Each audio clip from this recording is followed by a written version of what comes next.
Stop by to eat Vietnamese pho in the casino, Wild Horse.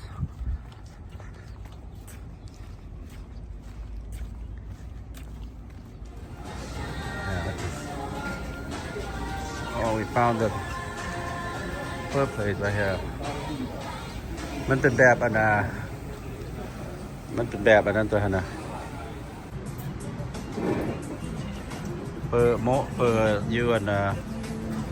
Hamilton Wild Horse เป็นจะได้เป็นตัวแซ่บบ่เปิดเจ้าบ่ได้ชิมบ่ได้ชิมมันก็เฮ็ดโอเคได้เนาะเฮ็ดอันนี้ปล่อยเปิดมันน่ะอย่าง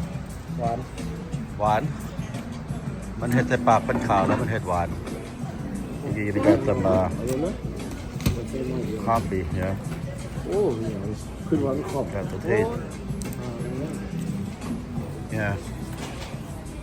How to per now แซ่บอยู่บ่เปิด Wild Horse แต่พี่น้องมันยังไปทางหวานได้หน่อยนึงมั้ยทำก๋วยเตี๋ยวกับบักนั่นเนี่ย Good เนี่ยพอดีมาแวะนั่นตึกป่าแล้วมันกินดิพอดีเลยเนี่ยไป